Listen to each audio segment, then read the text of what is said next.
This is a high-level video. We're going to go into more detail in individual other videos, but this is a high-level how do you speak at TEDx video. So if you don't know who I am, my name is Ryan. I've created a TEDx event from scratch in England. I'm Canadian, hence the accents. Have helped 15 other people get booked on amazing TEDx stages.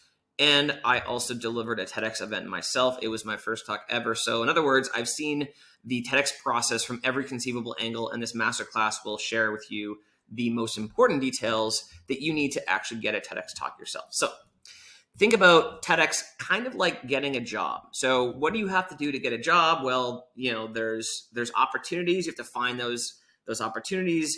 You have to apply for those opportunities. And normally there's a second round interview and things like that. You kind of get selected for those opportunities, and then you actually speak on the stage. So it's as simple as that. The only thing is with TEDx, it's just competitive, right? So there's only so many TEDx events, whereas there's lots and lots and lots of jobs. But you can still think about it as an analogy of the same kind of thing. So what matters is a couple of things. So the right event, right? So just like some jobs are bad and don't pay you very well and have poor working conditions, there are some bad TEDx events. And we will talk about event selection in a future video. It also matters the right time. So just like every company that's a great company is not hiring all the time, TEDx events are also not always looking for speakers all the time. If you reach out to them after they've selected their speakers for the current event. So like, let's say the event that you reach out to is actually happening in like a week's time. It doesn't matter how good your pitch is. They've finalized their speaker list, and it's very, very high risk for them to add another speaker because it like puts all their planning out of whack and things like that. So similarly, if you reach out to them maybe too early in the speaker selection process, TEDx events are all run by volunteer teams, and so they may not even be thinking about their next event yet. Maybe the event is still like in 10 or 11 months time, and so if you reach out to them too early, they're gonna like look at your email and say, yeah, like just they're not really gonna be in the headspace to think about it, and so it won't be as effective as if you reach out to them while they have an active speaker selection window. So let me just share with you in terms of timeline. This is an example timeline of how a TEDx event typically works.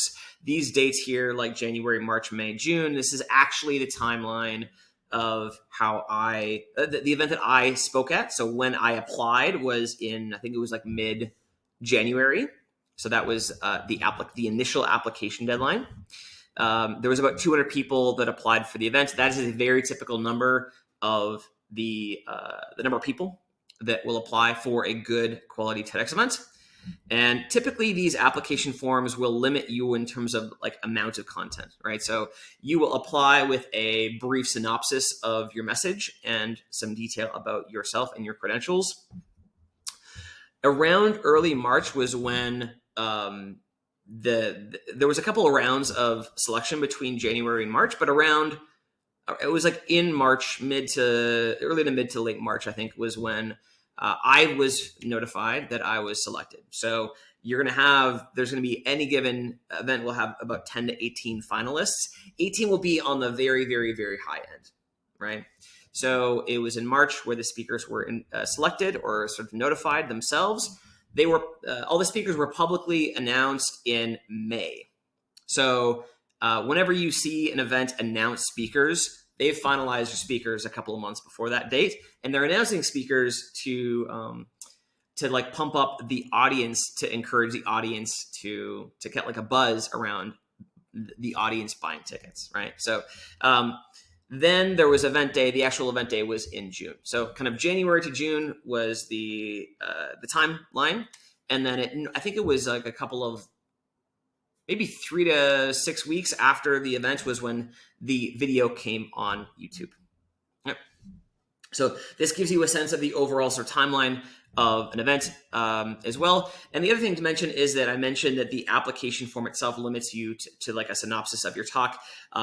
Normally events will expect you to still be finalizing your talk and working on it and things even after you get selected. They even had deadlines for certain deliverables of the talk after the selection date. So we had to do like slides and things a little later. So that means that you can, if you want to, you can work on your talk after you get booked. You can actually not even have the talk done, just a synopsis of what the talk will be about when you apply. And this is what I do with clients. I have them do the talk afterwards. So that's the overall timeline to give you a sense of the timing of like how large this project is and the order in which things happen. All right. So, and also the right approach. So if there's hundreds of applicants for any given event, just like a job, just because you would be great or would be good in the actual workplace doesn't mean you're going to get hired for a job. And the same thing is true with TEDx. So there's plenty of people who are amazing at what they do, but like maybe their resume is doesn't frame their experience very well, or maybe their interview skills are not as good as they could be. And so even if they're an amazing interviewer and have amazing things to say, if their resume doesn't get them an interview, it doesn't matter. They're never going to have the chance to show off their skill. Similarly with speakers, there's a lot of people that I work with that are amazing speakers that have lots of expertise, but they have struggled in the past before working with me to even get like a TEDx interview organizer to talk to them on Zoom, right? Because their initial approach, the initial email they sent or the initial application form they sent didn't highlight the most fascinating parts about their message or about themselves. So this is also a huge, huge, huge thing. I have worked with so many speakers in the past that tried and failed and were really frustrated and initially thought, well, maybe it's that I don't have enough experience, or like I'm not good enough as a speaker, whatever, or the TEDx process is political. It's not political, it's just competitive, right? That's all there is to it. So we'll talk more about all this kind of stuff in future videos, but I wanted to give you an overview of the entire process. So that is that. All right, takeaways. How do you get a TEDx talk? As an overview, it's just like getting a job. That means the right events, the right time, and the right approach. If you do all those things correctly, if you approach the right events, as in events that are selecting that actually have live speakers, some of them don't, or you approach events that actually film their talks, because some of them don't. If you do that, and you approach those events at the right time, and you approach those events the right events at the right time with the right approach, then you will get booked and you will be able to do a TEDx talk. So that is that for this video. I will link the full playlist down below if you want to see more of these videos, if you happen to find this video linked on the internet somewhere. And I will talk to you soon.